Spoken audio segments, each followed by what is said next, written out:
أعوذ بالله من الشيطان اللعين الرجيم. بسم الله الرحمن الرحيم. الحمد لله رب العالمين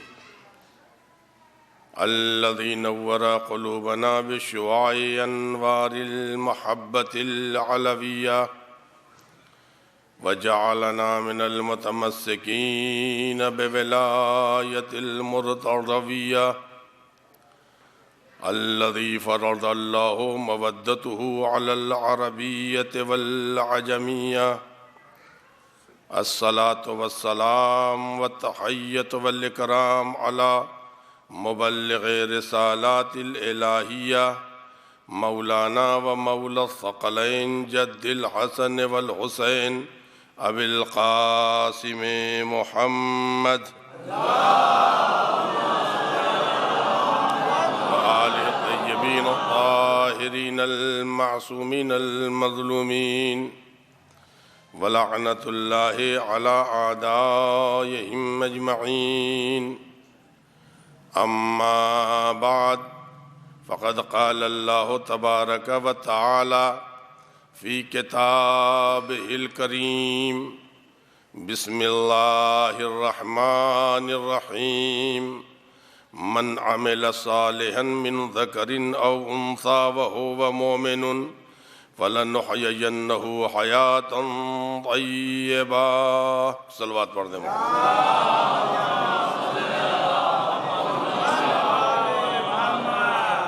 آپ حضرات سے گزارش ایک مرتبہ سورہ حمد اور 3 مرتبہ سورہ توحید کی تلاوت فرما کر جناب مرحوم ہادی حسن ابن اطہر حسین مرحوم کی روح کو بخش دیں.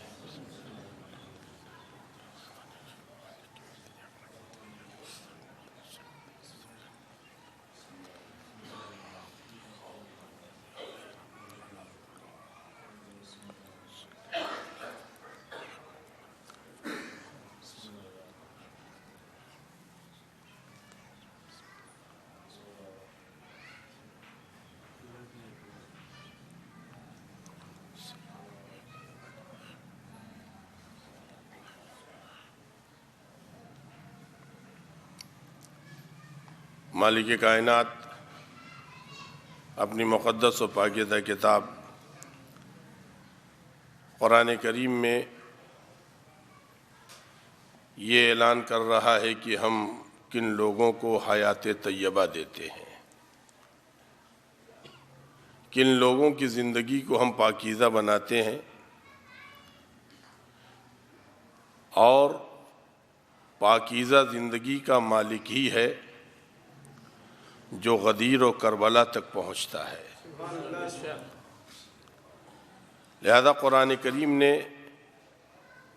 یہ اعلان کیا ہے کہ من عمل صالحا من ذکر او انثی وہو مؤمن، مرد ہو یا عورت، ان میں سے جو بھی نیک عمل کرے گا، مگر بنیادی طور سے شرط ہے کہ ایمان پر اس کا نیک عمل ہو.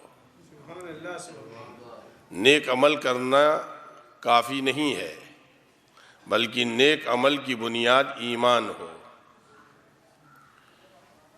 فَلَنُحْيِيَنَّهُ حَيَاةً طَيِّبَةً، ہم ایسے صاحبان ایمان نیک عمل والوں کی زندگی کو پاکیزہ بنا دیں گے. یہ زندگی مرنے کے بعد نہیں پاکیزہ ہوگی، ہماری اسی زندگی کو اللہ پاکیزہ بنا دے گا. اسی ہماری زندگی کو اللہ پاکیزہ بنائے گا. مرنے کے بعد کی جزائیں الگ ہیں، مرنے کے بعد کی جزائیں الگ ہیں، مگر اسی زندگی کو، جو زندگی ہم بسر کر رہے ہیں، اسی زندگی کو اللہ پاکیزہ بنا دے گا. اللہ نے ایسی مثالیں تاریخ میں پیش کی ہیں کہ کردار قیامت تک چلتا رہے گا. صاحب کردار رہے نہ رہے مگر کردار قیامت تک باقی رہے گا۔ ہم جسے حیات طیبہ دیتے ہیں اس کے کردار کو ہم زندگی بھی دیتے ہیں۔ ایسا نہیں ہے کہ اب میثم تمار پیدا نہیں ہوگا، ایسا نہیں ہے کہ اب عمار یاسر پیدا نہیں ہوں گے، ایسا نہیں ہے کہ سلمان و مقداد پیدا نہیں ہوں گے۔ ہم نے تمہارے درمیان یہ مثالیں پیش کر دی ہیں، ان کردار کی سیڑھیوں سے چڑھتے چلے جاؤ، ہم تمہیں میثم تمار بنا دیں گے۔ اسی زندگی کو اللہ حیات طیبہ بنائے گا، اسی زندگی کو اللہ پاکیزہ بنائے گا۔ اور یہ بھی یاد رہے کہ ہم یہ دنیا میں تمہیں جزا دیں گے، مرنے کے بعد کی جزائیں الگ ہیں۔ خود اسی آیت میں آخر میں پروردگار عالم کہتا ہے کہ ہم تمہارے نیکیوں کی جزا دیں گے، اور مختلف جگہوں پر پروردگار عالم نے قرآن کریم میں یہ اعلان کیا ہے کہ تمہاری دو جزائیں ہیں، ایک اس زندگی میں جزا ہے اور ایک مرنے کے بعد تمہیں ہم جزا دیں گے۔ اس لیے کہ کٹوتی وہ کرے جو بخیل ہو، مگر جو سخاوتوں کا خالق ہو وہ کٹوتی نہیں کرتا، وہ تو چاہتا ہے میرا بندہ کسی طرح آئے میرے پاس، وہ چاہتا ہے میرا بندہ کسی طرح سے میرے پاس آئے۔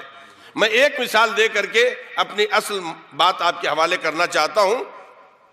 عزیزان گرامی، قرآن کریم کہہ رہا ہے، قرآن کریم کہہ رہا ہے ہم تمہاری اسی زندگی کو پاکیزہ بنائیں گے، اسی زندگی کو، مرنے کے بعد کی تمہاری جزائیں الگ ہیں۔ آپ پڑھیں سورہ بینہ، سورہ بینہ کی آخری آیتیں پڑھیں جس میں پروردگار عالم نے مومنین کے سلسلے سے گفتگو کی ہے۔ الذین آمنوا وعملوا الصالحات، آیت میں بس عزیزان گرامی اس آیت کریمہ میں عمل کا ذکر پہلے ہے، اور یہ آیت جو سورہ بینہ کی ہے اس میں عمل کا ذکر بعد میں ہے۔ پہلے ایمان، اس کے بعد یہاں پر پہلے عمل، اس کے بعد ایمان کا ذکر ہے۔ باتیں دونوں جگہ ایک ہے۔ اب آپ دیکھیں، الذین آمنوا وعملوا الصالحات اولئک ھم خیر البریہ، جو لوگ ایمان لائے اور نیک عمل کرتے ہیں وہی خیر البریہ ہیں۔ توجہ عزیزان گرامی، خیر البریہ ایک جزا۔ تو اصحاب پیغمبر نے پوچھا کہ یا رسول اللہ یہ خیر البریہ کون ہے؟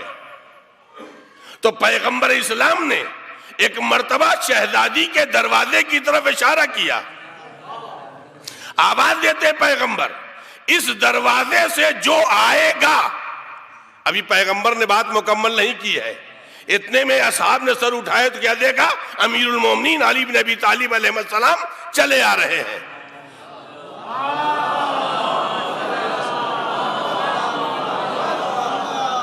پیغمبر نے فرمایا اس دروازے سے جو آئے گا وہ خیر البریہ نہیں ہے، جو آئے گا اس کے شیعہ خیر البریہ ہے،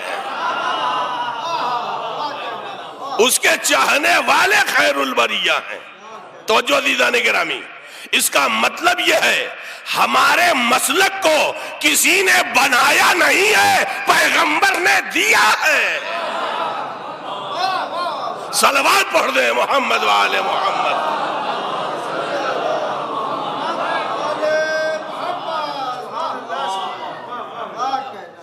جو آ رہا ہے اس دروازے سے اس کے چاہنے والے خیر البریہ ہیں۔ تو مرنے کے بعد شیعہ بنیں گے یا مرنے سے پہلے شیعہ رہیں گے؟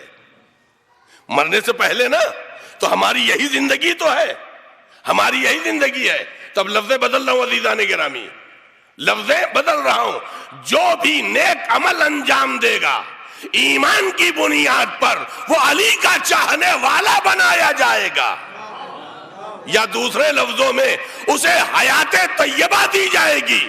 یا تو پاکیزہ زندگی والے کو علی والا کہتے ہیں، یا علی والے کو پاکیزہ زندگی والا کہتے ہیں۔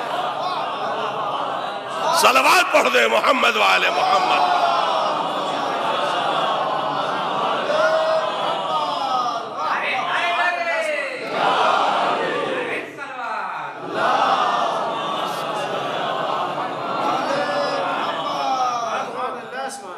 عزیزان گرامی، یہ مرنے سے پہلے اس زندگی کو اللہ حیات طیبہ بنائے گا، اس زندگی کو اللہ پاکیزہ بنائے گا۔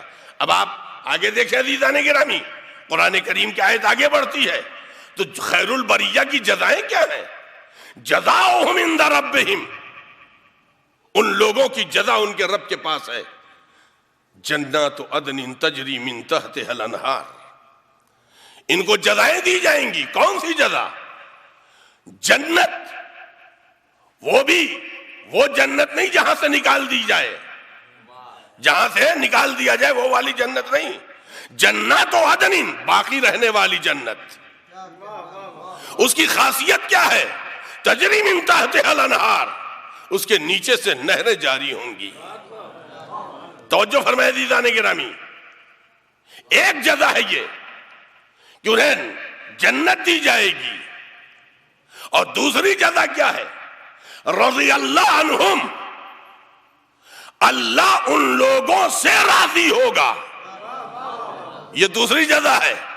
تیسری جزا کیا ہے؟ رضو عنہ، وہ لوگ خدا سے راضی ہوں گے۔ ہم خدا سے راضی ہے کہنا آسان ہے، خدا ہم سے راضی ہے یہ بہت مشکل عزیزان گرامی۔ تو اگر آپ یہاں پر دیکھیں تین جزائیں ہیں، تین جزائیں ہیں مرنے کے بعد۔ ایک جزا ہے دنیا میں علی کا چاہنے والا بنایا جائے گا، مرنے کے بعد رضی اللہ بنایا جائے گا۔ تیسری جزا، مرنے کے بعد اس سے خدا ان لوگوں سے راضی ہوگا، وہ لوگ خدا سے راضی ہوں گے۔ تب لفظ بدل دوں عزیزان گرامی، اب اگر کسی کو اللہ کی رضایت چاہیے تو پہلے علی کا شیعہ بننا پڑے گا۔ صلوات پڑھ دیں محمد والے محمد کا۔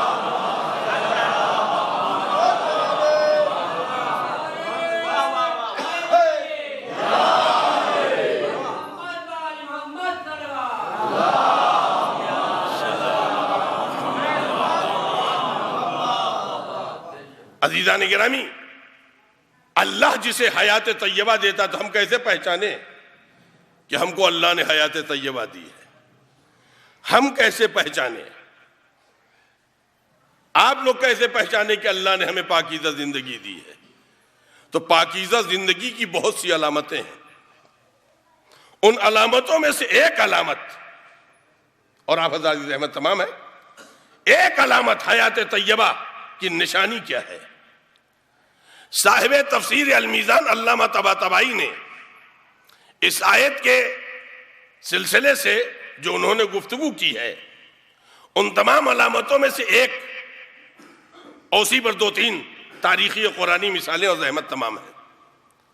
پہلی بات تو یہ ہے، اللہ ہر ایک کو حیات طیبہ نہیں دیتا۔ حیات طیبہ کی دو بنیادی شرطیں ہیں، ایک ایمان کی بنیاد ہو اور نیک عمل ہو۔ میں تھوڑی سی آپ لوگوں کی توجہ ذرا سا بہت نزدیک کرنا چاہتا ہوں تاکہ میرے معافی ضمیر کو آپ پہچان سکیں۔ میں آپ لوگ کے حوالے ایک فقرہ کرنا چاہتا ہوں۔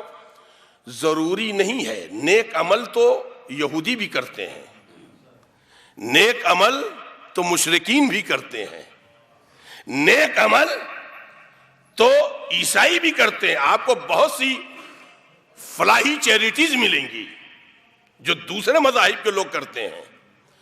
بات میں ان کی نہیں کر رہا ہوں، بات میں اپنی کر رہا ہوں۔ ہمارا ہر عمل ایمان کی بنیاد پر ہونا چاہیے۔ اگر ہم نے چھوٹی سی چیز نظر کرائی یا بڑی سی چیز، چھوٹی سی مجلس کی یا بڑی سی مجلس کی، ہم نے مجلس میں لاکھوں خرچ کیے ہیں یا ہزاروں خرچ کیے ہیں، اگر یہ سب ایمان کی بنیاد پر ہے تو پھر دکھاوا نہیں ہوگا، پھر دکھاوا نہیں ہوگا۔ اور اگر ہم پبلک سے تعریف حاصل کرنے کے لیے یہی کام کرنے لگے، عمل نیک ہے مگر نیت نہیں ہے۔ صلوات پڑھ دیں محمد والے محمد۔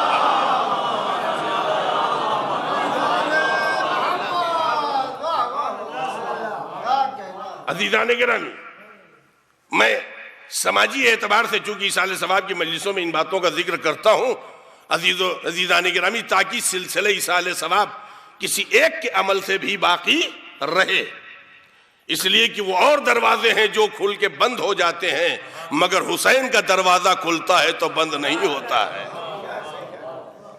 ہم نے اگر چاہے ہمارے یہ مہینہ بھی الحمدللہ نظر و نیاز کا مہینہ ہے، اور یہ مہینہ در حقیقت عبادتوں کا مہینہ ہے۔ عبادتوں کا مطلب نہیں کہ 24 گھنٹہ نمازیں پڑھنے لگی ہے، عبادتوں کا مطلب یہ ہے کہ آدمی چلتے پھرتے بھی اپنے گناہوں کا احساس کرتے ہوئے آل محمد کے صدقے میں اللہ سے معافی مانگ لے، یہ سب سے بڑی عبادت ہے۔ ائمہ معصومین علیہ السلام کی جانب سے بہت سی دعائیں ہیں، مناجات وغیرہ ہیں، مگر عزیزان گرامی اگر ہم اس لیے، چاہے میں پھر کہہ رہا ہوں، آج کل ہمارے سماج میں نیک عمل کے نام پر بھی مقابلہ ہوتا ہے، ایک دوڑ ہوتی ہے، کون جلدی آگے جائے گا۔ آدمی یہ نہ دیکھے کہ میں نے کیا کیا ہے۔ معلوم ہے صاحب، ہمارے ہاں 10 لاکھ روپیہ ابا کے 40ویں پہ خرچہ ہو گیا ہے۔ مسئلہ 10 لاکھ کے خرچ کا نہیں ہے، اپنے آپ سے پوچھو خدا کی بارگاہ میں قبول کتنا ہوا ہے، خدا کی بارگاہ میں قبول کتنا ہوا ہے، سورہ فاتحہ کتنا پہنچا ہے، بیان سے مومنین کے تک دین کا پیغام کتنا پہنچا ہے، کربلا کی روح کتنی پہنچی ہے، غدیر کا مفہوم کتنا پہنچایا گیا ہے، ولایت کو زندگی کتنی دی گئی ہے۔ اصل بات یہ ہے عزیزان گرامی، ورنہ کل قیامت میں، یہ قرآن کریم کی آیت کی ترجمانی کر رہا ہوں، جلدی اپنی بات مکمل کرنا چاہتا ہوں۔ عزیزان گرامی قرآن کریم کہتا ہے بہت سے لوگ کل قیامت میں جائیں گے، میں مومنین کی بات کر رہا ہوں، کہیں گے پروردگار میری فلاں نے کی، اتنے نظر کیا، اتنا فاتحہ کیا، یہ کیا، وہ کیا، مدرسہ مجلس سب۔ پروردگار عالم ملائکہ سے کہے گا اس کے جتنے کچرے ہیں سب واپس کر دے، کوئی مجھے قبول نہیں ہے۔ یہ مومن یا مومنہ کہیں گے پروردگار ہم نے نیک عمل کیا ہے۔ خدا جواب دے گا، قرآن کہہ رہا ہے، خدا جواب دے گا تم نے مجھ سے کب جزا چاہا تھا، تم نے چاہا تھا لوگ تمہاری تعریف کر دیں، بڑے بڑے نام لکھ دیے، تمغے لکھوا دیے، شور شرابہ کر دیا، لوگوں سے پوچھ لیا صاحب یہ حاضری کی بریانی کیسی تھی، اس کا مزہ کیسا تھا، اس چائے کا ٹیسٹ کیسا تھا، تم نے پبلک سے تعریف چاہی تھی، پبلک نے جزا دے دی، مجھ سے چاہتے تو میں جزا دیتا۔ ایک صلوات پڑھے محمد وآل محمد۔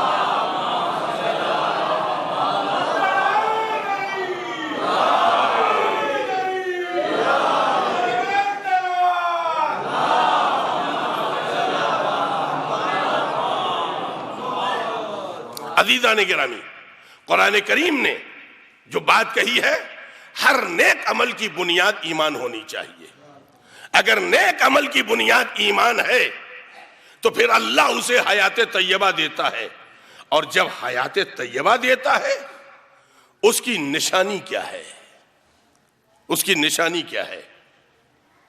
میں ان تمام نشانیوں میں سے ایک، علامہ طباطبائی لکھتے ہیں اللہ جسے حیات طیبہ دیتا ہے اس مومن یا مومنہ کو باطل کے مقابلے میں کھڑے ہونے اور حق کے قیام کی جرأت و شجاعت دے دیتا ہے۔ فقط حق پسند نہیں ہوتا ہے، فقط حق پسند نہیں ہوتا ہے، حق پسند ہونا اور ہے، مگر اپنے یا کسی کے حق کے لیے قیام کرنا یہ اور ہے۔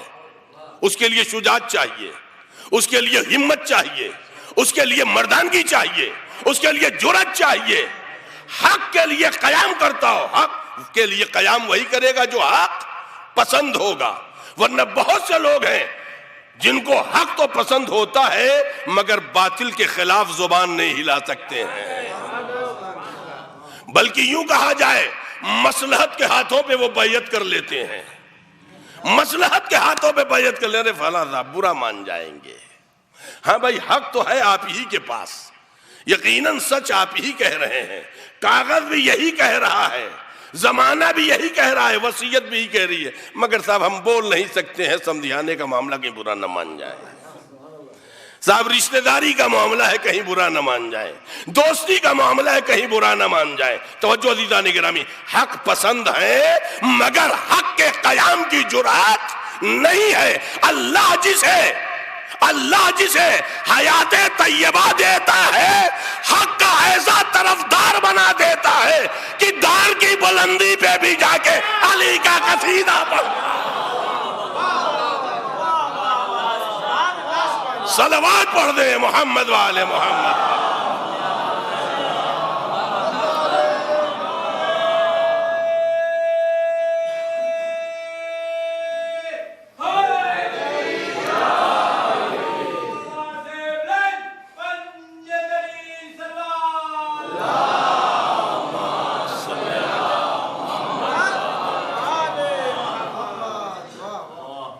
حق کے لیے عزیزان گرامی، آپ دیکھیں، میں اس سلسلے کی 2 تاریخی مثالیں آپ کے حوالے کرنا چاہتا ہوں اور ایک قرآن کریم سے، تاکہ بات اور واضح ہو سکے۔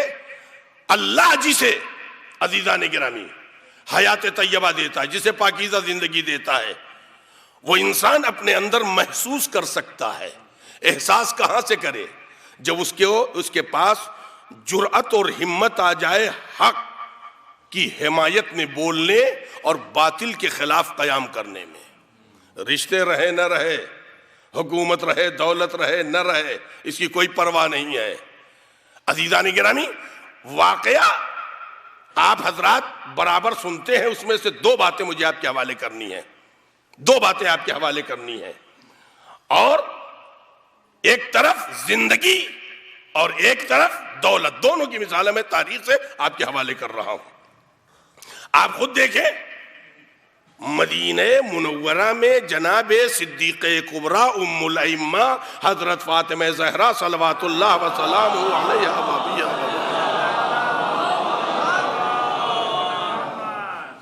رات میں لوگوں کے دروازے پر گئی ہیں، امیر المومنین کو، حسن حسین کو اپنے بابا کی سواری پہ سوار کرتی تھی، چراغ لے کر کے امیر المومنین آگے آگے، جناب شہزادی پیچھے پیچھے، دروازے انصار و مہاجر کے کھٹکھٹائے، سب یہ کہتے تھے، بی بی حق تو ہے آپ کے شوہر کے ساتھ، مگر ہم کیا کریں، اب تو دیر ہو گئی۔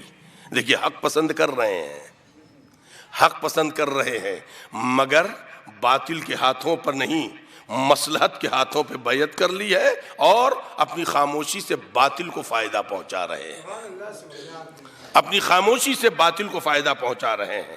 عزیزان گرامی، میں واضح کر دینا چاہتا ہوں، آپ تاریخی مثالوں کو کچہری میں نہ تلاش کریے، میں پھر کہہ رہا ہوں، کچہری میں نہ تلاش کریے، تحصیلوں میں نہ تلاش کریے، آپ جو ہے ہائی کورٹ اور سپریم کورٹ میں نہ تلاش کریے، آپ اپنے گاؤں کے چوراہے پر نہ تلاش کریے۔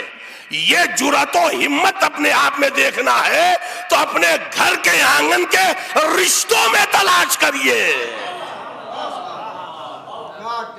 آپ اپنے رشتوں میں تلاش کریے، آیا ہم اپنے رشتوں میں حق کا ساتھ دے رہے ہیں یا نہیں دے رہے ہیں؟ اگر گھر میں اگر ہم حق کے رشتوں کا ساتھ دے رہے ہیں تو یہی جرأت بڑھ کر کے تمہیں تاریخ کی عمار یاسر بنا دے گی۔ یہ سلسلہ ہمارا گھر سے چلنا چاہیے، کچہری بات کی چیز ہے۔ آیا گھر میں ہم اپنے رشتوں کے درمیان حق کا کتنا ساتھ دے رہے ہیں؟ آیا میری اولاد ہے تو باطل پر ہے تب بھی ہم ساتھ دے رہے ہیں؟ نہیں، غلط ہے، یہ غلط ہے۔ وہیں یاد کریے جناب شہزادی کا حق، وہیں شہزادی کا حق یاد کریے۔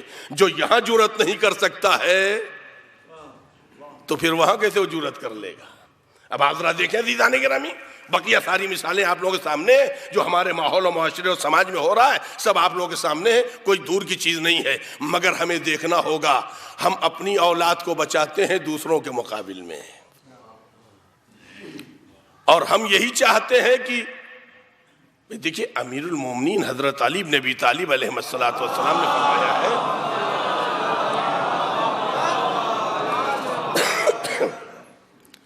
جو اپنے لیے پسند کرو وہی دوسروں کے لیے پسند کرو۔ تو آج کل لوگ سمجھتے ہیں کہ سب سے بڑی عبادت جو ہے فارورڈ کرنے میں ہے، فارورڈ کرنے میں کتنی دیر لگتی ہے؟ فارورڈ کرنے میں، میسج فارورڈ کرنے میں ٹھیک ہے اس کا ثواب ملے گا، مگر اس سے پہلے خود کو دیکھنا ہوگا، خود کو دیکھنا ہوگا۔ جو اپنے لیے پسند کرو وہی، تو ہم نے مولا کے قول کو 2 جگہ لے جا کر کے بند کر دیا، 2 جگہ، ایک کھانے میں اور ایک کپڑے میں۔ جو اپنے لیے کھانا پسند کرو وہی دوسروں کے لیے، جو اپنے لیے کپڑے پسند کرو وہی دوسروں کے لیے۔ توجہ فرمائے عزیزان گرامی، غلط ہے یہ۔ مولا کا قول کسی 1-2 جگہ کے لیے باؤنڈ نہیں ہے، یہ بندھا ہوا نہیں ہے، بلکہ مولا کائنات کا قول زندگی کے ہر دہلیز پر اور ہر رشتے پہ دروازہ کھٹکھٹا رہا ہے۔ اگر تم نہیں پسند کرتے تمہاری بیٹی کو اس کی سسرال میں ستایا جائے تو تم بھی دوسروں کی بیٹیوں کو اپنے گھر میں نہ ستاؤ۔ اگر تم نہیں چاہتے تمہاری بیٹی کو گالی دی جائے تو تم بھی دوسرے کی بیٹی کو گالی نہ دو۔ اگر تم نہیں چاہتے میری ماں کو گالی دی جائے تو تم بھی دوسروں کی ماں کو گالی نہ دو۔ اگر تم نہیں چاہتے میرا حق کوئی دبا لے تو تم بھی کسی کے حق کے غاصب نہ بنو۔ صلوات پڑھ دے محمد والے محمد۔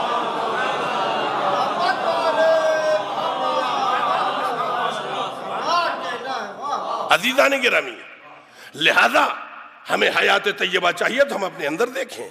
اب آپ دیکھیں عزیزان گرامی، آج تو ہم تھوڑے تھوڑے مسئلے میں تھوڑی تھوڑی چھوٹی چھوٹی پردھانی اور آپ کے چیئرمینی اور تھوڑے تھوڑے مسائل میں نہ جانے کتنے جھوٹ بولتے ہیں ساتھ دینے کے لیے، نہ جانے کتنی جے جے کار لگاتے ہیں۔ جو کرنا کریے، اپنے اندر دیکھیے ایک مرتبہ گریبان چاک کر کے کہ آیا ہم حق کے طرفدار ہیں یا نہیں ہیں۔ آپ حضرات دیکھیں، جناب ابن سکیت کو 1-2 پیسے نہیں حکومت سے ملتے تھے۔ ابن سکیت عرب کے کوئی عام آدمی بھی نہیں تھے۔ یہ ابھی ہمارے اور آپ کے 10ویں امام علی النقی علیہ السلام کی ولادت و شہادت کی تاریخ گزری اسی رجب کے یعنی اس ہفتے میں۔ عزیزان گرامی، ابن سکیت اسی دور کے ہیں، اسی دور کے ہیں۔ اور ابن سکیت عرب کے فقط وہ معلم قرآن نہیں تھے کہ وہ مکتب پڑھاتے رہے ہوں، اور کہ مکتب کے مدرس عموماً، حالانکہ سب سے زیادہ قدر مکتب کے مدرس کی ہونی چاہیے، اس لیے کہ یہی وہ ہے جو وہ پڑھاتا ہے کہ اگر بچہ مولانا نہیں بنا تب بھی یہ کچھ نہ کچھ دیتا رہے گا۔ بھئی ہائی ایجوکیشن کے لیے حوض علمیہ بھیجیں، آپ مدرسے میں بھیجیں، مگر یہ تو بیچارہ ٹھیک ہے، ہو سکتا ہے بچہ پڑھ کر کے چلا گیا ہو بمبئی، ہو سکتا ہے بچہ پڑھ کر کے چلا گیا مثلا یعنی عرب امارات، وہاں کام کر رہا ہو، مگر اس کو اتنا ضرور مکتب کے معلم نے پڑھایا ہے، پلٹے گا تو قبر پر بیٹھ کر کے سورہ حمد ضرور پڑھے گا۔ ابن سکیت عرب کے عربی زبان کے قانونی مہارت رکھتے تھے، قانون میں ان کو مہارت تھی، قانون میں ان کو بڑی مہارت تھی۔ وہ عربی گرامر جانتے تھے، عربی لٹریچر جانتے تھے، اور عرب کے اس زبان میں مختلف ہنر جو پائے جاتے ہیں ان تمام ہنر کے وہ عالم تھے، وہ جانتے تھے۔ اب ظاہر سی بات ہے ابن سکیت کا ایک شہرہ تھا، اور میں یہ لفظ واضح کر دوں، ماہر استاد کا مطلب یہ نہیں کہ پڑھانے والا، ماہر استاد اسے کہتے ہیں جو اپنے طالب علم کا ذہن پڑھ کے اس طرح سمجھائے کہ اگر گونگا ہے تو وہ بھی بولنے لگے۔ ابن سکیت متوکل، اور متوکل کا زمانہ، متوکل کو آپ حضرات جانتے ہیں، یعنی تاریخ اہل بیت میں اگر شمر کے بعد کوئی دوسرا شمر گزرا ہے تو متوکل تھا. منصور دوانقی اس کے پیچھے رہ گئے اپنے ظلم میں. کربلا میں حل چلوایا اس نے. قبر امام حسین علیہ السلام پر جو گنبد بنا تھا, جو قبہ بنا تھا, اسے اس نے گرا دیا. کوشش کی اس پر پانی جاری کر دے, مگر یہ ناکام رہا. نہ حل چلوا پایا امام کی قبر پر, نہ یہ پانی بہا پایا. بہت سے زائرین کو شہید کر دیا گیا. یہ متوکل کے زمانے میں جلاد. متوکل کے 2 بچے ہیں. متوکل نے اپنے دونوں بچوں کو ابن سکیت کے حوالے کیا. ابن سکیت, پڑھاؤ میرے بچوں کو. ابن سکیت کو ملتا کتنا تھا؟ ملتا کتنا تھا؟ کل اس زمانے میں اگر کوئی 2 درہم, چاندی کے 2 سکے ہوتے ہیں 12-12 گرام کے, 2 درہم اگر کما لے تو ایک ہفتہ جو مڈل طبقہ ہوتا ہے اس کا خرچ چلانے کے لیے بہت کافی ہوتا تھا. تو مہینے بھر کے کئی درہم ہو گئے؟ تو بتائیے گا آپ لوگ, مہینے بھر میں کتنا درہم کمائے گے؟ 8 درہم. بھئی 4 ہی ہفتے تو ہوتے ہیں. 8 درہم بہترین خرچہ چلانے کے لیے کافی ہوتا تھا. اس زمانے میں ابن سکیت کو حکومت 1000 دینار, سونے کا ایک سکہ 10 گرام کا, 1000 سکے دیتی تھی. اب تولیے گا آپ جا کر کے خوب آرام سے کئی کلو بنے گا. 1000 دینار جسے مل رہا ہو, اس کی زندگی کیش و عشرت کا کیا حال رہا ہوگا. ابن سکیت کے بچوں کو پڑھاتے تھے. ادھر چغل خور لوگ, چغل خوروں کو اچھا نہیں لگتا تھا نا. چغل خور آسمان سے نہیں آتے اور نہ چغل خور زمین سے نکلتے ہیں. یہ چغل خور جناتوں کے گاؤں سے نہیں آتے. یہ چغل خور بڑی بری قوم ہے. اماں ابا میں لڑا دے, بھائی بہن میں لڑا دے, دوست احباب میں لڑا دے, حکومتوں میں لڑا دے. چغل خوری ایک بنیادی وسیلہ ہے جس کے ذریعے سے ہمارے ائمہ کو شہید کیا گیا ہے. حرام گناہ کبیرہ ہے چغل خوری. چغل خور کہتے تھے یہ تو علویوں کے یعنی اہل بیت کے چاہنے والوں میں سے ہیں, یہ تو اہل بیت کے طرفداروں میں سے. مگر متوکل کو کہیں سے کوئی راستہ نہیں مل پا رہا تھا. توجہ فرمائے عزیزان گرامی, 1000 دینار کا مطلب جیسے آج کے زمانے میں کسی کو تنخواہ ملے تقریباً 70-80 لاکھ روپیہ. آج کے زمانے کے جو خرچ ہے اس حساب سے آپ اندازہ کتنا کافی ہے. کافی کیا, بہت کافی ہے. اس لیے کہ ضروری نہیں ہے خدا جو دے دے وہ ہم سب کھا ہی لیں. خدا جو ہمیں دے دے وہ سب ہم کھا لیں, یہ ضروری نہیں ہے. مثال دے دوں, شکر آپ کے پیسے سے آئی ہے, آپ ہی کے سامنے مہمان شربت گھول گھول کے پی رہے ہیں, آپ ایک گھونٹ چائے کا نہیں لے سکتے. کمائی آپ کی ہے مگر آپ ہی نہیں پی پا رہے ہیں. کمائی آپ کی ہے, بڑھیا حلوے بنائے گئے ہیں تمام مٹیریل ڈال کر کے, 22 رجب کے دن نظر ہے, پورا گاؤں کھا رہا ہے, ہم ہی نہیں کھا سکتے ہیں. خدا نے شوگر اور ہارٹ کی بیماری نہیں دی ہے, خدا نے اپنی قدرت اور طاقت کو منوایا ہے. میں جب چاہوں دے کے بھی کھانے نہیں دوں گا, دے کر کے بھی کھانے نہیں دوں گا. تو مرنے کے بعد کی کیا امید ہے صاحب؟ اسی لیے زندگی میں معاملہ آدمی اپنا صاف رکھے, حج و واجب جا کے کر لے, خوم سوم نکال دے, جو جس کا حصہ دے ہو کر کے صاف ستھری زندگی بسر کرے. عزیزان گرامی, ابن سکیت اتنی بڑی دولت کے مالک میں سال میں نہیں بلکہ ہر مہینے ابن سکیت نے بچوں کو پڑھا دیا.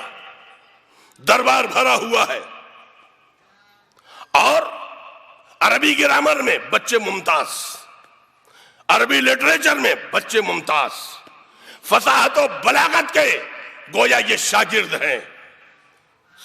جو مقابلہ ہوا اس میں ممتاز, قرآن خوانی میں ممتاز, متوکل بہت خوش ہوا، اس نے بہت سے انعام و اکرام سے نوازا، مگر اس کے دماغ میں دشمنی اہل بیت کا کیڑا رینگ گیا، وہ چغل خوروں کی وجہ سے، چغل خوروں کی وجہ سے بات آ گئی۔ تو کہتا چلوں اگر میرے بیان سے رشتوں میں دوری پیدا ہو گئی، جب تک یہ رشتے دور رہیں گے اس کا میں گناہگار رہوں گا، جب تک کہ وہ دونوں مل نہ جائیں۔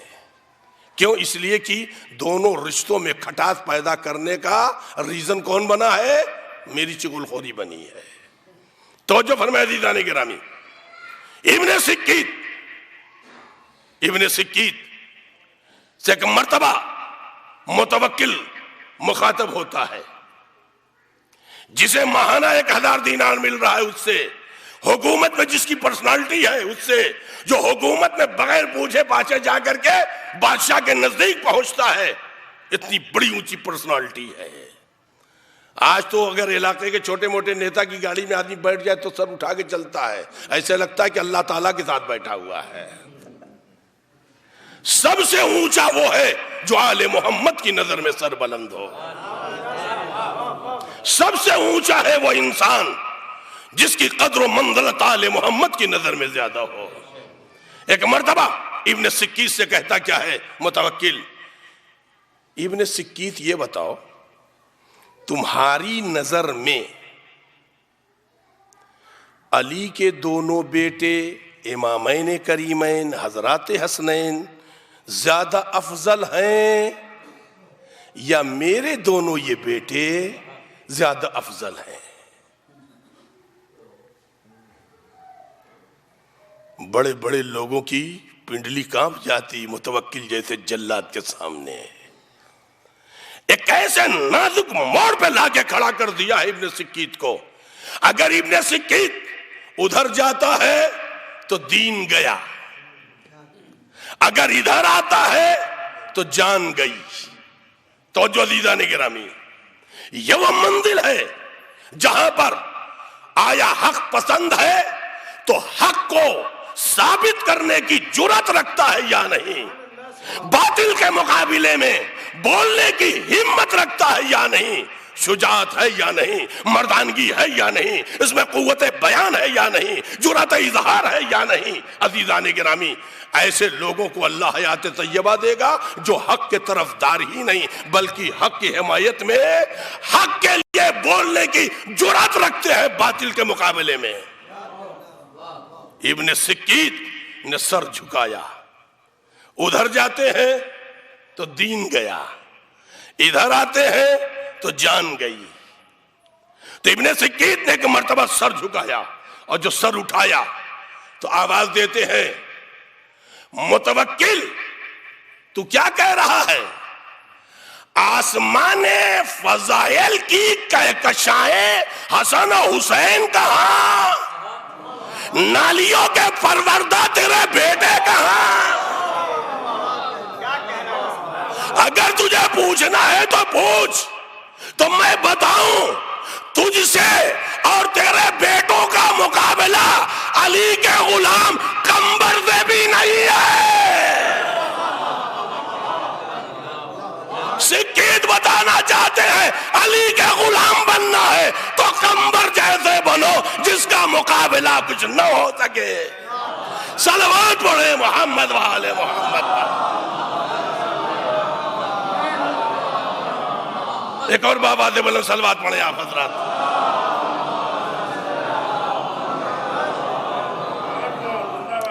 عزیزان گرامی، آپ اندازہ لگائیں، محسوس کریں، ابن سکیت یہاں پر جو پیغام دینا چاہتے ہیں، ابن سکیت کہتے کیا بکتا ہے تو؟ وہ فضیلتوں کے آسمان کی کہکشائیں ہیں جن کے روشنی سے لوگ بافضیلت بنتے ہیں، اور تو اپنے بیٹوں سے، تو اگر مجھ سے اگر تو پوچھ رہا ہے تو میں بتا دیتا ہوں، تو اور تیرے بیٹے تو ان کے غلام قمبر کا مقابلہ نہیں کر سکتے، وہ بھی تم دونوں سے افضل ہیں۔ تو جو عزیزان گرامی، ابن سکیت کو انجام معلوم تھا، ایسا نہیں کہ معلوم نہیں تھا، ابن سکیت کو انجام معلوم تھا، ابن سکیت تمہیں انجام معلوم ہے، ان کی زبان گدی سے نکلوا لی گئی۔ یہ کوئی بہت ہی سخت ہے، شدید عذاب ہے انسان کے لیے، سخت ترین مشکل وقت ہے جب انسان کی زبان کو گدی سے نکالی جائے۔ جناب ابن سکیت کی زبان کو اس نے گدی سے نکلوا لی، گھر اجڑوا دیا۔ میں کہوں گا ابن سکیت تمہیں معلوم تھا کہ اس کے بعد کیا ہونے والا ہے؟ تو ابن سکیت آواز دیں گے، جو حیات طیبہ کا مالک ہوتا ہے دنیا کی پرواہ نہیں، جنت میں گھر دیکھتا ہے۔ صلوات پڑھ دے محمد والے محمد۔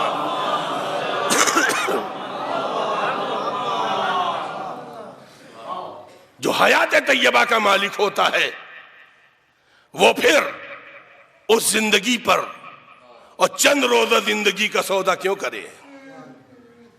اسی لیے امیر المومنین حضرت علی بن ابی طالب علیہ السلام نے فرمایا ہے،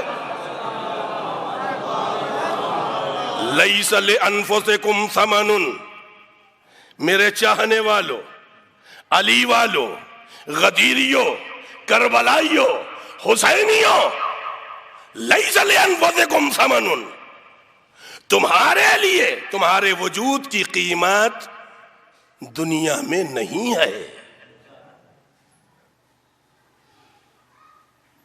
تمہارے وجود کی قیمت دنیا میں نہیں ہے۔ لیس لانفسکم ثمن الا الجنہ، اگر قیمت ہے تو جنت ہے۔ تمہارے وجود کی قیمت کیا ہے؟ جنت ہے۔ کیوں عزیزان گرامی؟ اس لیے کہ محبت اہل بیت کی دنیا میں کوئی قیمت دے سکتا ہے؟ بولیے آپ لوگ، نہیں دے سکتا ہے۔ تو جب مال ہمیشہ باقی رہنے والا ہے تو اس کی قیمت بھی باقی رہنے والی ہونی چاہیے۔ تمہارے دل میں محبت ان کی ہے جو دنیا میں قیمت ہے ہی نہیں، تو پھر باقی رہنے والی اجرت ہونی چاہیے، تو باقی رہنے والی جنت ہی ہے۔ قرآن کریم کی آیت میں نے پڑھا ہے، جنت عدن، باقی رہنے والی جنت۔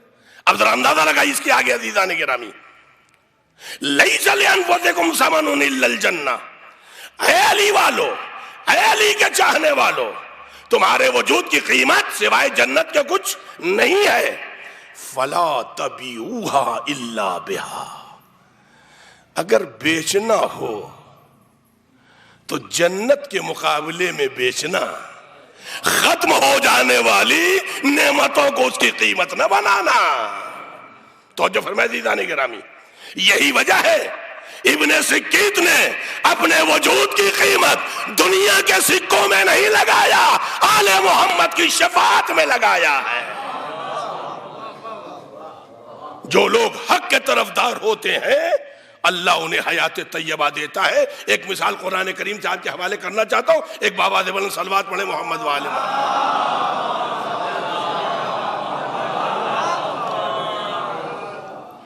اگر آپ لوگ بآواز بلند صلوات پڑھیں گے تو دیر تک نہیں پڑھوں گا، مطمئن رہے آپ لوگ۔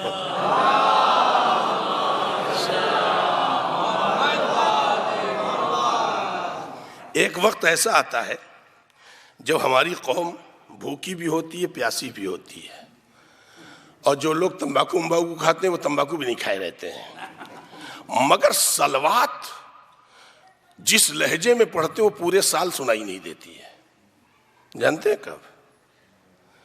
ماہ مبارک رمضان میں جب مغرب کی اذان ہوتی، ختم ہوتی ہے، جس لہجے میں ہماری قوم صلوات پڑھتی ہے صاحب، وہ لہجہ پورے سال۔ آج آپ لوگ سنا دیجئے ذرا سا۔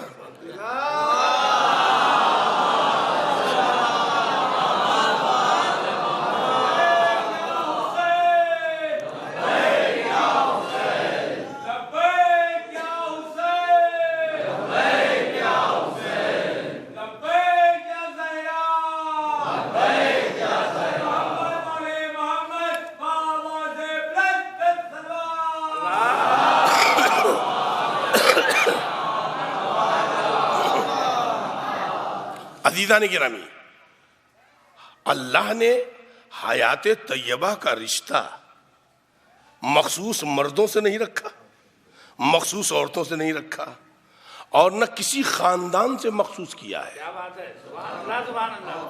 کہ بس صاحب یہی خاندان ہے، انہی کو ہم آیات طیبہ دیں گے. ایسا بھی نہیں ہے. اس میں نہ نسل کا معاملہ ہے، نہ رنگ کا معاملہ ہے، نہ دولت کا معاملہ ہے، نہ غریبی کا معاملہ ہے، نہ امیری کا معاملہ ہے، نہ علاقے کا معاملہ ہے. کچھ نہیں. آپ اپنے آپ کو کتنا حق کا حمایتی بنا سکتے ہیں آپ کے اوپر ہے. جتنا آپ جرأت پیدا کرتے جائیں گے حق کی حمایت کے لیے اور حق پسندی کے لیے، باطل کے خلاف بولنے کے لیے، اتنی ہی آپ کو حیات طیبہ کا درجہ ملتا چلا جائے گا. اب آپ دیکھیں عزیزان گرامی، قرآن کریم نے دونوں کی مثالیں پیش کی. سورہ تحریم پڑھیں آپ. بسم اللہ الرحمن الرحیم. ضرب اللہ مثلا للذین کفروا. اللہ اگزامپل کے طور پر، مثال کے طور پر ضرب المثل میں پیش کر رہا ہے. کن لوگوں کے لیے؟ کافرین کے لیے. کن لوگوں کے لیے؟ کافرین کے لیے. تو یہاں تو بالکل بڑھیا کافرہ کی مثال آنی چاہیے. مگر قرآن کیا کہہ رہا ہے؟ بسم اللہ الرحمن الرحیم. ضرب اللہ مثلا للذین کفروا. اللہ ضرب المثل میں پیش کر رہا ہے کافرین کے لیے، یعنی کافرین کو ایگزامپل میں پیش کر رہا ہے، کافرین کے لیے نمونہ پیش کر رہا ہے. امرأۃ نوح و امرأۃ لوط فخانتاہما. نوح پیغمبر کی بیوی، لوط پیغمبر کی بیوی، ان دونوں نے اپنے محترم شوہروں کے حق میں خیانت کیا تھا. بیویاں نبی کی ہیں مگر نمونہ عمل کافرین کے لیے ہے. کیوں؟ ان کے لیے پاس حیات طیبہ نہیں ہے. حیات طیبہ نہیں ہے، یعنی حق کی یہ طرفداری نہیں کر رہی ہیں، حق کے لیے قیام نہیں کر رہی ہیں، باطل کا بلکہ ساتھ دے رہی. فخانتاہما. قرآن کریم کیا کہہ رہا ہے؟ یہ دونوں کی دونوں کانتا تحتا عبدین، میرے دو نیک بندوں کی ماتحت تھیں یہ. مگر نیک بندوں کے ماتحت رہتے ہوئے بھی یہ حق نہیں سمجھ پائیں. توجہ عزیزان گرامی، اگر آپ لوگ بیدار ہیں تو ایک فقرہ کہہ کر کے آگے بڑھنا چاہتا ہوں. اس کا مطلب یہ ہے نبی کے پاس ہی نہیں، نبی کی زوجیت میں بھی رہ کے اگر حق کی طرفداری نہیں ہے تو حیات طیبہ نہیں ملے گی. توجہ عزیزان گرامی، زوجیت سے توجہ عزیزان گرامی، یہ میں ارباب بصیرت کے حوالے فقرہ کرنا چاہتا ہوں. زوجیت کی بنیاد پر محترمہ تو بن سکتی ہے مگر جنتی نہیں بن سکتی. صلوات پڑھ دے محمد وآل محمد.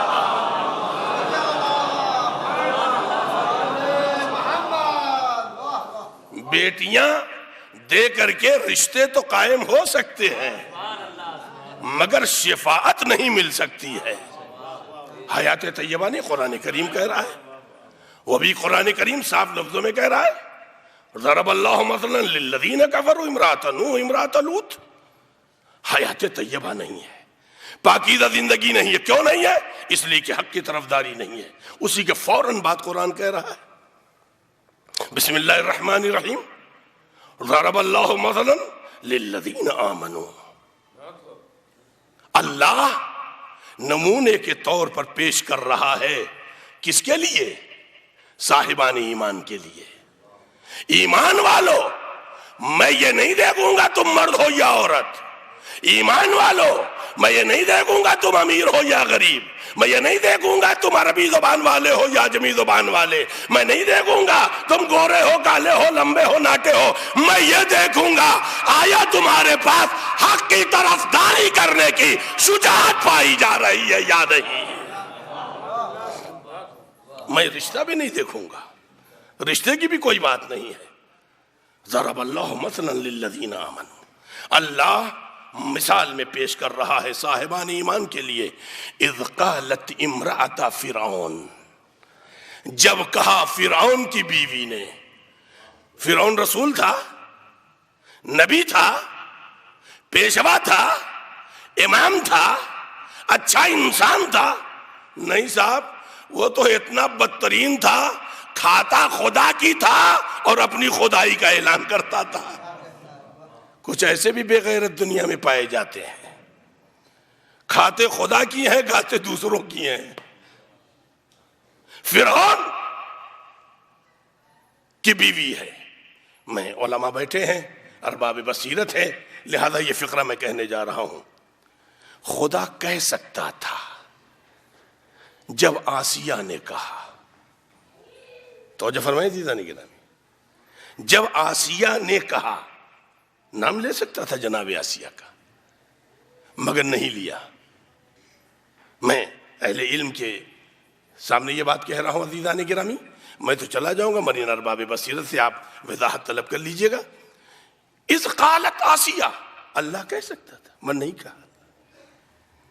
مومنہ کہہ دیتا، بعد میں مفسرین اپنا لڑتے بھڑتے، مگر نہیں۔ اس سے اوپر امرأۃ نوح کہا، نوح کی بیویاں، نوح کی بیوی، لوط کی بیوی، انبیاء کی بیویاں تھیں، مگر میں نے معاف نہیں کیا۔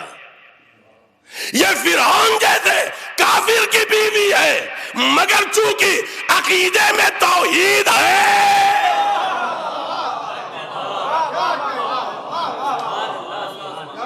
وہاں بھی رشتہ بیان کر رہا ہے۔ اس کے فوراً بعد جو آیت ہے اس میں بھی خدا رشتہ ہی بیان کر رہا ہے۔ وہاں امرأۃ نوح و امرأۃ لوط ہے، کہہ رہے امرأۃ فرعون، اذ قالت امرأۃ فرعون رب ابن لی عندک بیتا فی الجنہ نجنی من فرعون وعملہ، اے میرے مالک اپنے پاس جنت میں ایک مکان بنا دے، اپنے پاس جنت میں ایک مکان بنا دے اور مجھے نجات دے فرعون سے اور فرعون کے لشکریوں سے۔ توجہ فرمائے عزیزان گرامی، اتنے سے فقرے میں آسیہ نے عقیدہ توحید بھی بتا دیا، مومن کا انجام بھی بتا دیا، اور دنیا کو بتا دیا اگر مشکلوں سے نجات مل سکتی ہے تو ایمان کی بنیاد پہ ملے گی، کفر کی بنیاد پر نجات نہیں ملنے والی ہے۔ توجہ فرمائے عزیزان گرامی، تاریخ کہتی ہے یہ فرعون نے آسیہ کوئی معمولی لیڈی نہیں ہے، کوئی معمولی خاتون کا نام نہیں ہے آسیہ، نہ سمجھیے گا کہ کوئی محلے والے کی تھی۔ فرعون کی بیوی، محل کی رانی، اتنی بڑی فرعون کی سلطنت کی رانی ہے، آگے پیچھے سینکڑوں نوکر چاکر غلام کنیز لگے ہوئے ہیں، مگر جب اسے حیات طیبہ ملی ہے تو اس نے پھر فرعون کی آنکھوں میں آنکھیں ڈال کے کہا تو میرا خدا نہیں، شوہر ہے خدا نہیں ہے، میرا خدا تو وہ ہے موسیٰ جس کے رسول بن کے آئے ہیں۔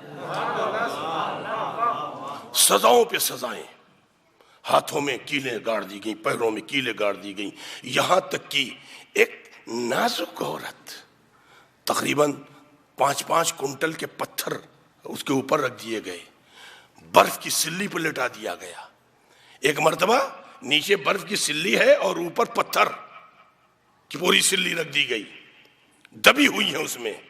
فرعون نے جا کے ان کے کان میں کہا ایک مرتبہ تم موسیٰ کے خدا سے انکار کر دو، میں ساری مشکلیں حل کر دوں گا۔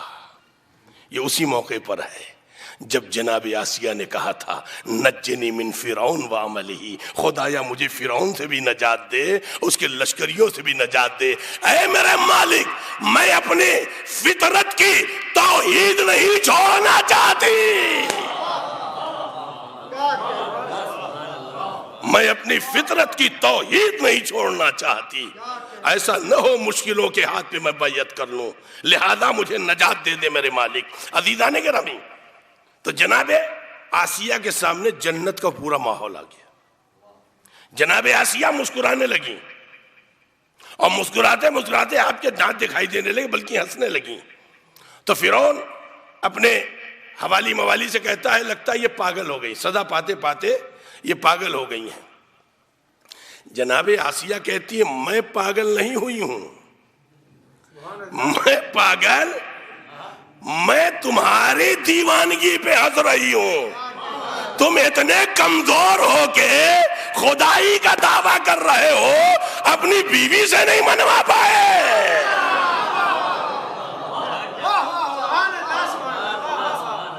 تم کتنے کمزور ہو، اپنی بیوی سے نہیں منوا پائے. آدمی کم سے کم اپنی بیوی والا تو ووٹ لے ہی لیتا ہے. اتنے کمزور ہو تم. توجہ عزیزان گرامی، اب اگر آپ محسوس کریں جو فقرہ میں کہنے جا رہا ہوں آپ لوگ کے حوالے، ذرا صلوات پڑھیں محمد والے محمد پر.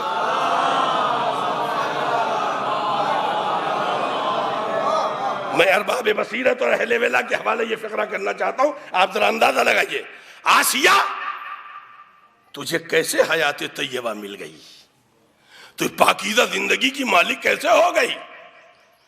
پاکیزہ زندگی والا صاحب ایمان ہوتا ہے. تو مومنہ ہو گئی، حق کی طرفدار ہو گئی، حق کی پاسبان ہو گئی، حق کی پاسداری کرنے لگی، حق کی محافظہ ہو گئی. تو عجب نہیں خدا آواز دے. جاگتے رہیے گا عزیزان کرام، ایک فقرہ آپ کے حوالے کرنا چاہتا ہوں. عجب نہیں خدا آواز دے. آسیہ سے نہ پوچھو، میں بتاتا ہوں. میرے موسیٰ کو محبت سے اس نے پالا ہے. جس نے پاکیزہ وجود کو پالا ہو اس کا حق تو پاکیزہ زندگی بنتا ہے. توجہ عزیزان گرامی، اگر ایک موسیٰ کو پال دے تو مومنہ بن جائے جو ابو طالب سید الانبیاء کو پال. صلوات پڑھ دے محمد وآل محمد.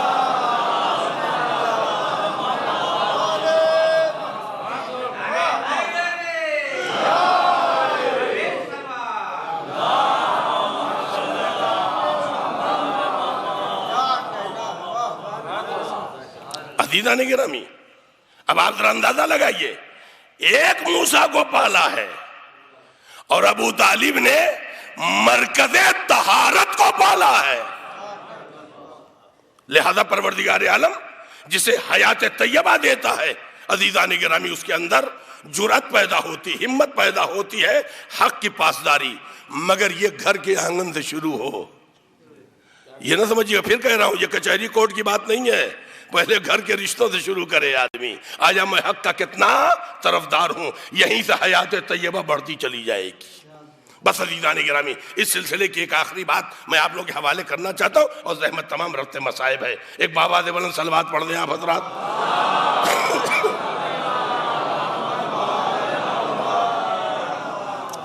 جب انسان کو اللہ حیات طیبہ دیتا ہے، اس کی زندگی حق کی پاسداری، حق کی محافظت، نہ یہ کسی کا حق لیتا ہے اور نہ کسی کے حق کو ثابت کرنے کے لیے، کسی کے حق کو ثابت کرنے کے لیے یہ انسان مصلحت کے ہاتھوں پہ بیعت کرتا ہے. نہ یہ نہیں دیکھتا کہ رشتے کیا ہوں گے. بس مومن یہ دیکھتا میرا اور خدا کا رشتہ ٹوٹنے نہ پائے. مومن یہ دیکھتا ہے میرا اور آل محمد کا رشتہ ٹوٹنے نہ پائے. میں دنیا فضائل سے یہ بات کہہ رہا ہوں عزیزان گرامی، میں دنیا فضائل سے یہ بات آپ کے حوالے کر رہا ہوں. شب عاشور سے پہلے عصر عاشور میں امام علیہ السلام نے اپنے اصحاب کو جمع کیا اور جمع کرنے کے بعد امام نے فرمایا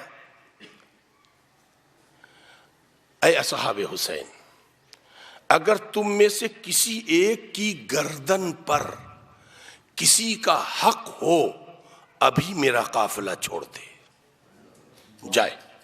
مجھے داغدار حسینی نہیں چاہیے، مجھے داغدار حسینی نہیں چاہیے، مجھے بالکل فریش حسینی چاہیے.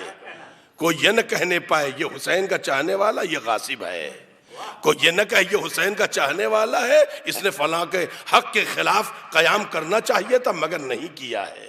کوئی یہ نہ کہنے پائے اس کی گردن پر فلاں رشتے کا حق رہ گیا ہے، فلاں رشتے کا حق رہ گیا ہے، فلاں رشتے کا حق رہ گیا ہے۔ امام حسین صاحب نے کہا میرا قافلہ چھوڑ دو۔ اب آپ ذرا سوچیں ہم لوگ، جب امام حسین حبیب ابن مظاہر کو خط لکھ کے بلا رہے ہیں، جب امام علی مقام علیہ الصلوۃ والسلام جناب مسیب کو خط لکھ کر کے بلا رہے ہیں، اس موقع پر امام علی مقام نے یہ بات موجودہ صحابہ سے کہا چلا جائے جو حسین کربلا کے صحرا میں، عزیزان گرامی اگر صاحبان حق کسی کی گردن پر ہو کسی کا حق حسین برداشت نہیں کر رہے ہیں تو محشر میں کیسے برداشت کر لیں گے؟ یہی وجہ عزیزان گرامی اللہ جب کسی کو حیات طیبہ دیتا ہے، یہ آخری روایت دنیا فضائل سے زحمت تمام ہے عزیزان گرامی، اللہ جب کسی کو حیات طیبہ دیتا ہے تو کیا عجیب و غریب بات ہے۔ ہمارے اور آپ کے پانچویں امام امام محمد باقر علیہ السلام فرماتے ہیں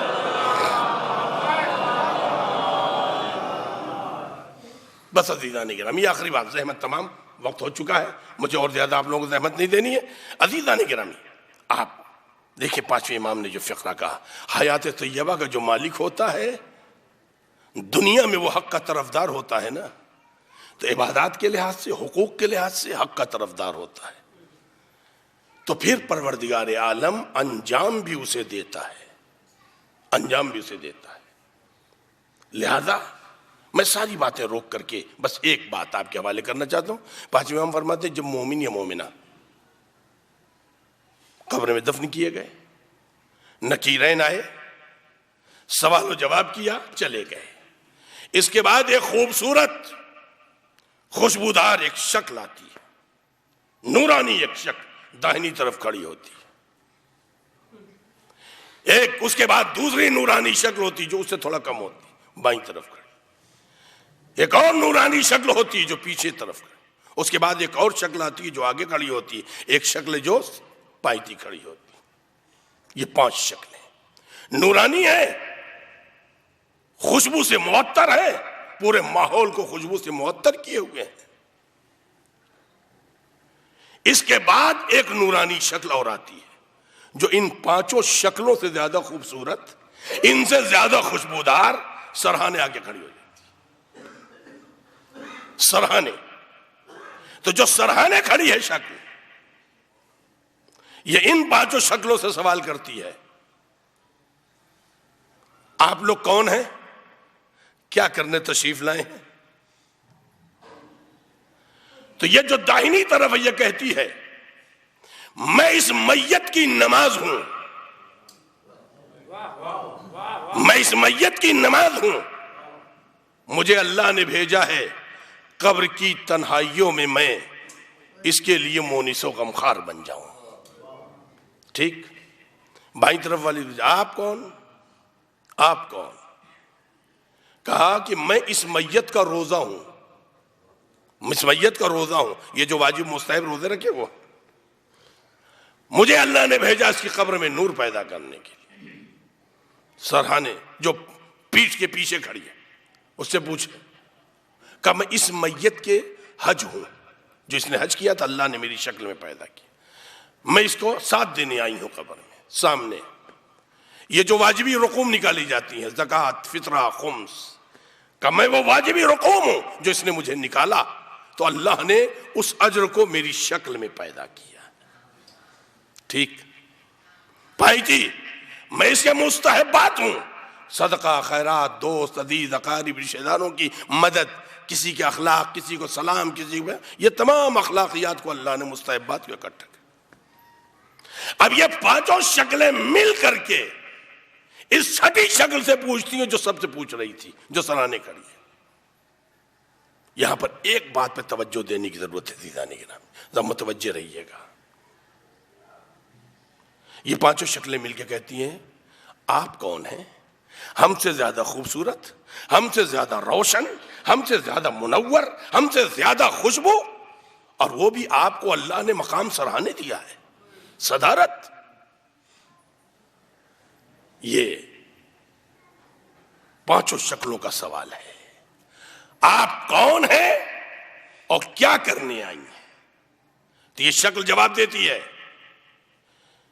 میں اس میت کے دل میں بسنے والی محبت اہل بیت ہوں۔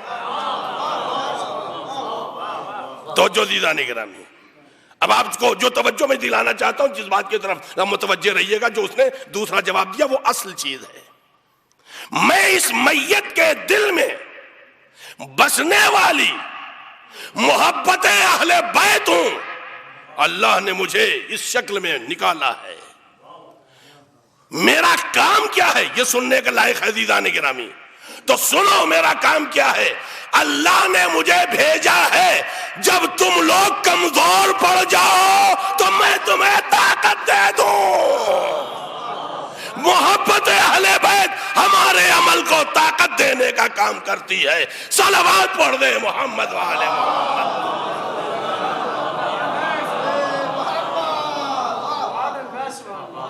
اب سمجھے عزیزان گرامی، محبت اہل بیت کا کام کیا ہے؟ ہمارے اعمال، اسی لیے ہمارے اور آپ کے چھٹے امام صادق آل محمد امام جعفر صادق علیہ السلام نے فرمایا ہے، صحابی امام کا جاتا ہو، جا کر کے پوچھتا ہے، مولا کیا آپ نے یہ کہا ہے ہماری محبت اختیار کرو پھر جو دل چاہے کرو، پھر جو دل چاہے کرو۔ امام کا صحابی ہے، امام سے پوچھ رہا ہے، مولا آپ نے کہا ہے؟ تو اس نے پلٹ کر کے کہا کہ ہاں۔ امام نے اس کے جواب میں کہا کہ ہاں میں نے کہا ہے۔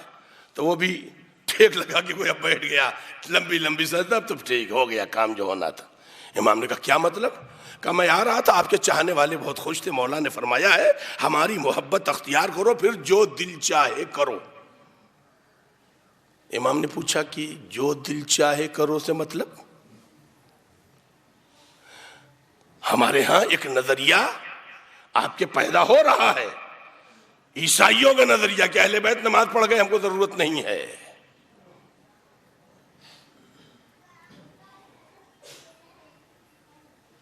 تو پھر ایک دن یہ بھی نظریہ پیدا ہوگا کہ جناب زینب امام حسین کا عزاداری کر گئی، اب ضرورت نہیں ہے۔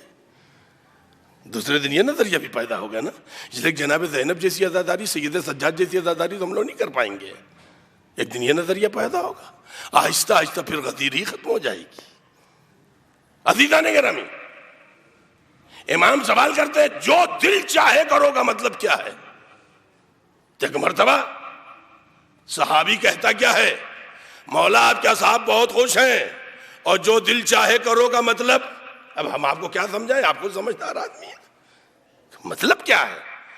یعنی زنا کرو، جھوٹ بولو، ڈکیتی کرو، چوری کرو، چماری کرو، تمہارے جو ہے جھوٹ بولو، لوگوں کے مال غصب کرو، جو دل چاہے پھر کرو۔ انا للہ پڑھا جاتا ہے جناب، معلوم ہے؟ جب موت کی خبر آتی ہے، امام نے 3 مرتبہ، صحابی نے جیسے بتایا کہ جو چاہو کرو کا مطلب آپ کے چاہنے والے کیا لے رہے ہیں، 3 مرتبہ امام نے کلمہ استرجاع پڑھا، کلمہ استرجاع 3 مرتبہ، انا للہ و انا الیہ راجعون کا 3 مرتبہ امام کہہ رہا ہے، ہمارے جیسا جاہل نہیں کہہ رہا ہے، امام کہہ رہا ہے 3 مرتبہ۔ صحابی کہتا مولا پھر کیا مطلب ہے؟ امام کہتے ہیں میں تو سوچ بھی نہیں سکتا ہوں کہ میرے چاہنے والے گناہوں کا تصور بھی کریں گے۔ میں لفظ بدل رہا ہوں اپنے نوجوانوں کے لیے، میں اپنے نوجوانوں کے لیے لفظ بدل رہا ہوں عزیزان گرامی، یہ یاد رہے چھٹے امام کیا کہنا چاہتے ہیں۔ چھٹے امام کہنا یہ چاہتے ہیں اے حسین کے چاہنے والوں، جتنی بھی گناہ ہیں یہ ہمارے دشمنوں کا کردار ہے۔ میرے چاہنے والے میرے دشمنوں کا کردار اپنائیں گے، یہ تو میں سوچ بھی نہیں سکتا تھا۔ اب جو جہاں پہ مجھے بات ختم بھی کرنی ہے اور بات مکمل بھی کرنی ہے عزیزان گرامی، وہ فقرہ آپ کے حوالے کر رہا ہوں۔ تو صحابی کہتا پھر مولا کیا مطلب ہے؟ پھر کیا مطلب ہے؟ میں ساری باتوں کو سمیٹ رہا ہوں۔ قرآن کریم نے کیا کہا ہے؟ جو بھی نیک عمل کرے گا ایمان کی بنیاد پر ہم اس کو پاکیزہ زندگی دیں گے۔ آج یہ ساری باتوں کو سمیٹ رہا ہوں۔ چھٹے امام علیہ السلام کیا فرماتے ہیں؟ اس نے کہا مولا اس کا مطلب کیا ہے؟ امام نے کہا ہاں سنو، ہر نیک عمل قبول نہیں ہوگا. ہر عمل، اس لیے کہ تم خدا کے لائق کام کر ہی نہیں سکتے ہو. وہ اکبر ہے، اس کے لائق تم عبادت کر ہی نہیں سکتے، اس کے لائق تمہارا عمل ہو ہی نہیں سکتا ہے. نیک عمل ہوگا اس کے لائق. اس کے لائق اگر عمل کو بنانا ہے تو ہماری شفاعت چاہیے، ہماری محبت چاہیے. ہماری محبت اختیار کرو، پھر جو واجب چاہے کرو، جو مستحب چاہے کرو، میں قبول کرواؤں گا. صلوات پڑھ دے محمد والے محمد.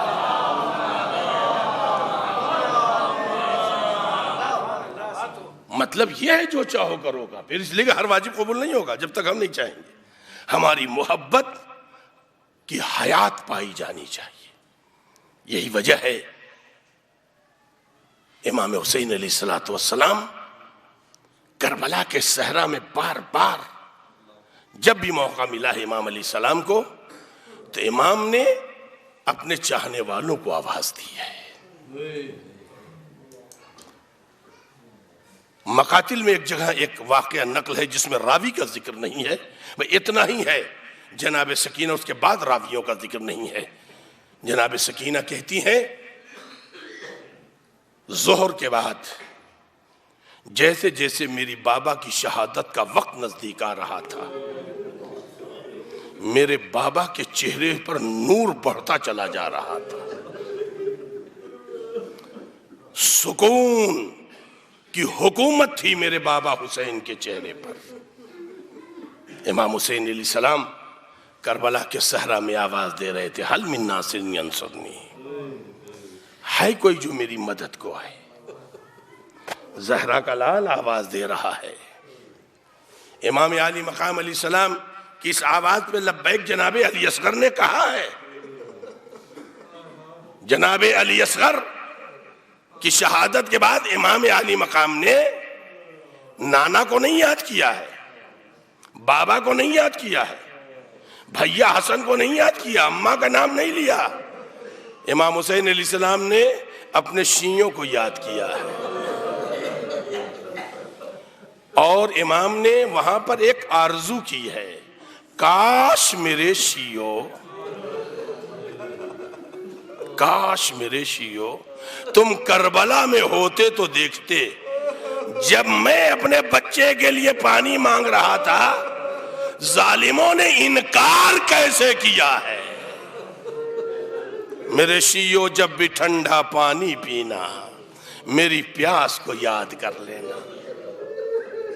امام علی مقام علیہ السلام آواز استغاثہ کیوں بلند کر رہے ہیں؟ کوئی جو میری مدد کو آئے، ہے کوئی جو میری مدد کو آئے. امام علی مقام علیہ السلام کیا جینا چاہتے تھے؟ نہیں. قیامت تک کے شیعوں سے امام حسین مدد مانگ رہے ہیں. میری مدد کیا ہے؟ میری شہادت کی بات، حسینیت کو زندہ رکھنا، آدمیت کو زندہ رکھنا، میرے مشن کو زندہ رکھنا. ورنہ آئے تو تھے جبریل ملائکہ کا لشکر لے کر کے. امام نے کیا کہا؟ جبریل واپس چلے جاؤ، یہ گہوارہ جھلانے کا وقت نہیں ہے. جبریل، حسین امتحان دے رہا ہے. انبیاء اپنا لشکر لے کر کے آئے، واپس کر دیا حسین نے. جعفر جن اپنا لشکر لے کر کے آئے ہیں، امام نے واپس کر دیا. جب دوبارہ پھر جعفر آئے، امام کو سلام کیا تو امام نے کہا جعفر تم پھر آ گئے؟ کہا مولا اب منع نہ کریے گا، میری ماں گھر کی دہلیز تک یہ کہتی ہوئی آئی ہے، جعفر میں تجھے معاف نہیں کروں گا اگر زہرا کا لال مارا گیا. امام نے دیکھا کہ جعفر محبت کے جوش میں ہے، اس کے ہاتھوں کو پکڑا اور ایک مرتبہ ایک ایسی لاش کے پاس امام لے کے آئے جس کے دونوں بازو قلم تھے. پہچانتا ہے جعفر یہ کس کی لاش ہے؟ کہا نہیں مولا. کہا یہ میرے برابر کے بھائی عباس کی لاش ہے. جزاکم اللہ، جزاکم اللہ. عزادارو، امام علی مقام علیہ السلام نے دیکھا جعفر پھر نہیں مان رہا ہے. امام اور آگے بڑھے، امام اور آگے بڑھے اور ایک ایسی لاش کے پاس لے کے آئے جعفر کو جس کے سینے میں برچھی کا پھل ٹوٹا ہوا تھا. پہچانتا ہے جعفر یہ کس کی لاش ہے؟ کہا نہیں مولا نہیں پہچانتا. کہا جعفر یہ میرے 18 برس کی کمائی علی اکبر ہے، کیا اب بھی حسین جینے کی آرزو کرے گا؟ جعفر واپس چلا جا، حدود کربلا کو چھوڑ دے قبل اس کے کہ میری صدا استغاثہ بلند ہو۔ جعفر نے حدود کربلا تو چھوڑ دیا مگر گھر نہیں گیا۔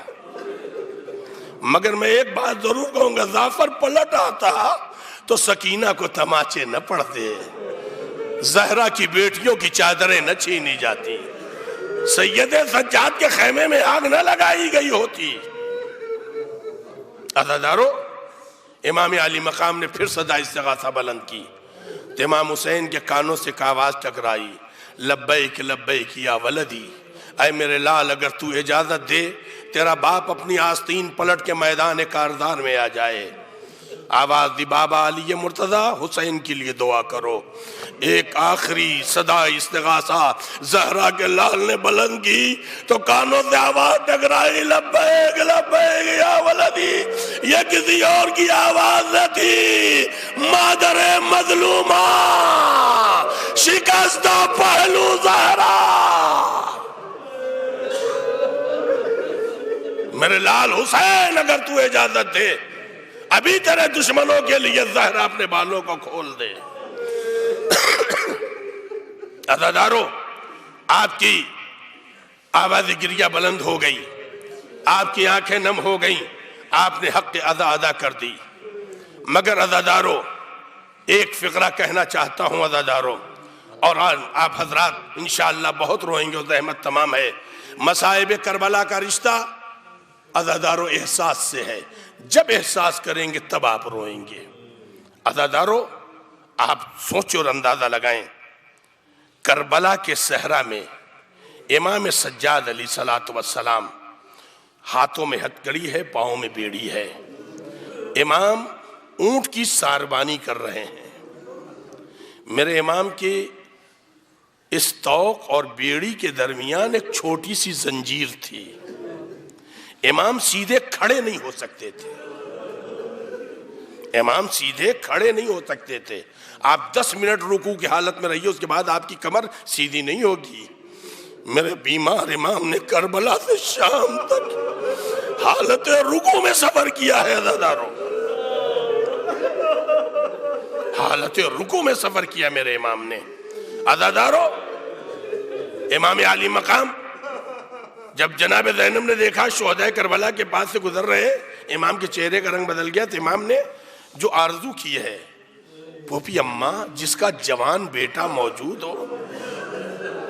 لوگ کہتے ہیں کہ صاحب ان کے 4 بیٹے ہیں کاندھا دینے والے، ماں باپ کو بھی فخر ہوتا ہے میرے اتنی اولادیں، میرے بچے ہیں، میرے عزیز ہیں، مگر عزادارو وہ بچے اگر کہیں پردیس میں ہوں، اپنے باپ کو کاندھا نہ دے پائے ہوں، مٹی نہ دے پائے ہوں، زندگی بھر انہیں یہ دکھ ہوتا ہے، مگر کربلا میں تو جوان بیٹا موجود تھا۔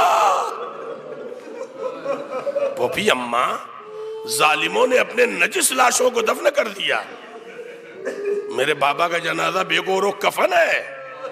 عزادارو، مگر جب بھی چوتھے امام سے پوچھا کہ مولا سب سے زیادہ تکلیف کہاں پہنچی ہے، امام علی مقام علیہ السلام نہ بابا کا مرثیہ، نہ کچلے ہوئے لاشے کا مرثیہ، نہ کربلا، کچھ نہیں، ایک مرثیہ امام پڑھتے تھے، ہائے الشام۔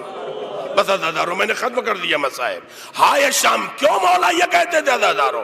آخری فقرے و زحمت تمام ہے، اگر اسے سننا ہے عزادارو تو آپ منحال کے وہ فقرے سن لیں اور زحمت تمام ہے عزادارو۔ ایسا نہیں ہے کہ اپنے بابا کی پیاس کو یاد کر کے نہیں روتے تھے، شہادت کو یاد کر کے نہیں روتے تھے۔ عزادارو، جناب زینب اولیاء مقام نے تو جو عکاسی کی ہے کربلا کی، جناب زہرا کی مزار پہ جو آپ نے مرثیہ پڑھا ہے، اس کے ایک شعر کا ترجمہ کر رہا ہوں، جس میں جناب شہزادی زینب سلام اللہ علیہ فرماتی ہیں، اماں اگر کوئی کہے آپ کے لال کو غسل نہیں دیا گیا، اماں اس کی بات نہ مانیے گا، بس فرق اتنا ہے دنیا کی میتوں کو پانی سے نہلایا جاتا ہے، تمہارے حسین کو خون سے نہلایا گیا۔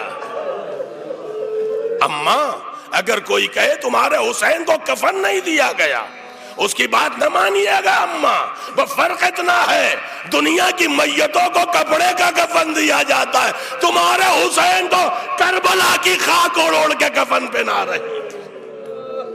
جناب سید سجاد اپنے بابا کی پیاس اور آج کی غربت کو یاد کر کے روتے تھے عزادارو, روتے تھے.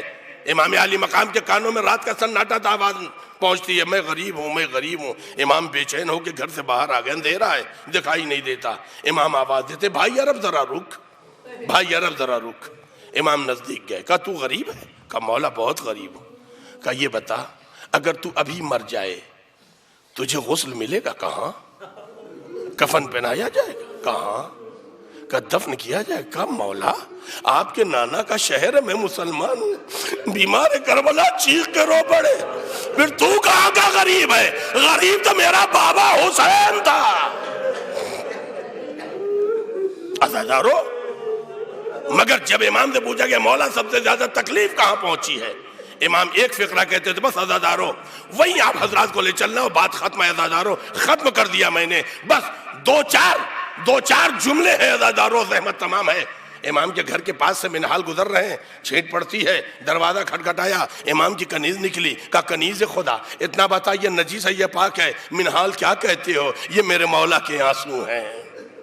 مولا سے اجازت لو, میں مولا کی زیارت کرنا چاہتا ہوں. عزادارو ایک مرتبہ منہال کو اجازت ملی, امام کے پاس گئے. منہال کہتے مولا کب تک روئیں گے مولا, کب تک روئیں گے مولا, عمر بڑی لمبی ہے مولا. امام نے کہا منہال یعقوب کے کتنے بیٹے تھے؟ 12 بیٹے تھے, ایک غائب ہوا تھا, مرا نہیں تھا. اتنا روئے تھے کہ آنکھوں کی سیاہی چلی گئی تھی. اے منہال میرے گھر سے 18 جنازے ایک وقت نکلے ہیں. بس عزادارو ختم کیا. مولا کیوں کہتے تھے ہائے الشام, آئے الشام, امام کیوں کہتے تھے؟ آخری فقرہ عزادارو, زحمت تمام.